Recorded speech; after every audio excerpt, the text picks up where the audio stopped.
Pakistan film industry کے بہت سارے ایسے بڑے نام ہیں جنہوں نے فلمی اسکرین پر تو شہرت اور کامیابیوں کے جھنڈے گاڑے، لیکن ان کی ذاتی زندگی کے دکھوں اور ناکامیوں پر پردے ہی بڑے رہ گئے۔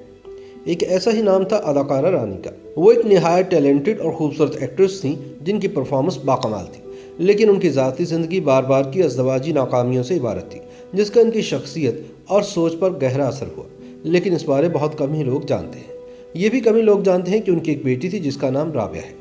اب کئی برسوں بعد رابعہ نے اپنی والدہ رانی کی زندگی کے کچھ خفیہ گوشوں سے پردہ اٹھایا ہے اور اپنی ماں کے حوالے سے کچھ یادیں شیئر کی ہیں۔ رابعہ نے رانی کے بارے میں ایک تحریر میں بتایا کہ وہ ہمیشہ جھجکتی تھی اپنی والدہ کے بارے میں لکھتے ہوئے، کچھ جذباتی وجوہات کی بنا پر، لیکن اب انہوں نے ہمت کی اپنے دل کو کھولنے کی۔ وہ کہتی ہیں کہ میں رانی کو چھوٹی امی کہتی تھی کیونکہ شروع سے ہی ہم اپنی نانی کو امی جی کہتے تھے۔ ہمارے گھر کی روایت تھی کہ ہم چھوٹی امی جان کی فلم کا پہلا شو سینما میں دیکھنے کے لیے جاتے تھے۔ سن 1979 میں فلم ترانہ کے شو پر جا کر مجھے اندازہ ہوا کہ میری ماں ایک اور زندگی بھی جی رہی ہے، وہ زندگی جو آڈینس کے نام ہے، اور سینما میں موجود لوگ ان کی پرفارمنس اور ڈانس پر جب شور مچا رہے تھے تو مجھے تھوڑی جلن بھی ہوئی، کیونکہ میں بچپن سے اپنی ماں کے لیے بہت جذباتی تھی، لیکن سینما جا کر اپنی ماں کو بڑی اسکرین پر جب جذباتی کردار ادا کرتا دیکھ کر میں خود بھی اپنی ماں کی محبت میں ڈوب جاتی تھی۔ رابعہ کہتی ہیں کہ میں اپنی والدہ سے بہت متاثر تھی اور مجھے یاد ہے کہ امراؤ جان ادا دیکھتے ہوئے میں کتنا روئی تھی، خصوصاً جب انہیں پریشان کیا گیا اس فلم میں۔ رابعہ کے مطابق رانی نے اپنے فلمی کیریئر کے عروج میں میرے والد حسن طارق سے شادی کی۔ حالانکہ مجھے اپنے والد کے ساتھ وقت گزارنے کا موقع بہت کم ملا کیونکہ میں چھوٹی تھی، تو ان دونوں کی علیحدگی ہوگی اور پھر سن 1982 میں میرے والد انتقال کر گئے۔ لوگ اکثر مجھ سے پوچھتے ہیں کہ چھوٹی امی ایک ماں کے طور پر کیسی تھی۔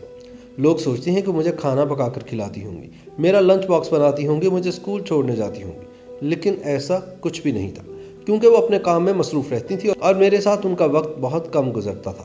میرا زیادہ وقت اپنی نانی کے ساتھ ہی گزرتا تھا اور چھوٹی امی کے ساتھ تب وقت گزرتا جب وہ ہمیں اپنے ساتھ سفر پر لے جاتی تھی۔ بچپن میں مجھے یاد ہے کہ امی مجھے خاص موقع پر ہی زیادہ ملتی تھی، جیسے عید، سالگرہ یا چھٹیاں۔ جب میں اسکول جاتی تھی تو وہ بہت رات کو کام سے واپس آتی تھی اور صبح جب میں اسکول جاتی تو وہ اکثر سو رہی ہوتی تھی، لیکن چھٹی والے دن ہم سب خوب ہنستے اور کھیلتے تھے۔ میں نے چھوٹی امی سے تاش کے پتے پھینٹنا سیکھے اور لوڈو کھیلتے ہوئے وہ اکثر مجھے جتوانے کی خاطر خود ہار جاتی تھی۔ چھٹی والے دن ہم دونوں ریڈیو سنتے اور مختلف کرداروں کی نقلیں اتارتے۔ ان میں سے ایک ان کے پسندیدہ تھے الٹے پلٹے۔ ایک اور پروگرام رنگ ہی رنگ جیدی کے سنگ بھی انہیں بہت پسند تھا۔ رابعہ کے مطابق ان کی والدہ اداکارہ رانی کا حصے مزاح کمال تھا۔ وہ انکل جیدی کی باتوں پر پنجابی میں جملے پھینکتی اور ہم ہنستے ہنستے لوٹ پوٹ ہو جاتے، لیکن بدقسمتی سے ان کے اسٹارڈم کی قیمت بہت زیادہ تھی۔ بہت کم لوگ جانتے ہیں کہ رانی کی اصلی زندگی بہت آسان نہیں تھی۔ ایک طویل عرصے تک انہوں نے پھیپھڑوں کے کینسر سے جنگ لڑی، ان کی 3 شادیاں ٹوٹیں، وہ ڈپریشن کا شکار رہیں اور ان کی دماغی اور جذباتی حالت ایسی ہو گئی کہ ایک بار انہوں نے چلتی گاڑی سے کود کر خودکشی کی کوشش کی۔ رابعہ کہتی ہیں کہ میں اس وقت ان کے ساتھ تھی۔ اپنی والدہ کے بارے میں رابعہ مزید لکھتی ہیں، چھوٹی امی کا اتنی جلدی بچھڑ جانے کا دکھ آج بھی ان کے دل میں ایک زخم کی طرح موجود ہے، لیکن وہ آج بھی ان کی پہلی محبت ہے اور اسی زخمی دل میں بستی ہیں۔ یاد رہے کہ اداکارہ رانی 27 مئی سن 1993 کو کینسر کے علاج کے دوران کراچی میں وفات پا گئی تھی۔ رانی کا اصل نام ناصرہ تھا اور وہ سن 1941 میں لاہور میں پیدا ہوئی تھی۔ وہ مشہور گلوکارہ مختار بیگم کے ڈرائیور کی بیٹی تھی جس نے رانی کو تربیت کے لیے مختار بیگم کے حوالے کیا تھا۔ مختار بیگم نے رانی کی اپنی سگی بیٹیوں کی طرح تربیت کی۔ سن 1962 میں ہدایت کار انور کمال پاشا نے انہیں رانی کا فلمی نام دے کر اپنی فلم محبوب میں کاسٹ کیا۔ یہ فلم تو کامیاب نہیں ہوئی، مگر اس کے بعد رانی پر فلمی دنیا کے دروازے کھل گئے۔ ابتدا میں رانی کی تقریباً 2 درجن فلمیں ناکام ہوئیں، مگر پھر کیفی کی پنجابی فلم چند مکھنا سپر ہٹ ثابت ہوئی اور یوں ان کی کامیابیوں کا سلسلہ شروع ہو گیا۔ اس کے بعد ان کی جو فلمیں نمائش پذیر ہوئیں ان میں دیور بھابھی، انجمن، شمع اور پروانہ، امراؤ جان ادا، دیدار، ناگمنی، پیاس، بابل، سونا چاندی، مکھڑا چن ورگا، دل میرا دھڑکن تیری اور بہارو پھول برساؤ کے نام قابل ذکر ہیں۔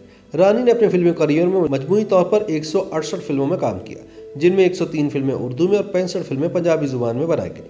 ان کی آخری فلم کالا طوفان تھی جو سن 1987 میں نمائش پذیر ہوئی۔ رانی بیگم نے اپنی بہترین اداکاری پر 3 نگار ایوارڈز بھی جیتے۔ سن 1980 کی دہائی میں رانی نے پاکستان ٹیلی ویژن کی کئی ڈرامہ سیریلز میں کام کیا جن میں ان کی اداکاری کو بے حد سراہا گیا۔ ان ٹی وی سیریلز میں خواہش اور فریب کے نام سر فہرست ہیں۔ رانی نے 3 شادیاں کی تھیں۔ ان کی پہلی شادی ہدایت کار حسن طارق سے ہوئی جس سے رابعہ پیدا ہوئی۔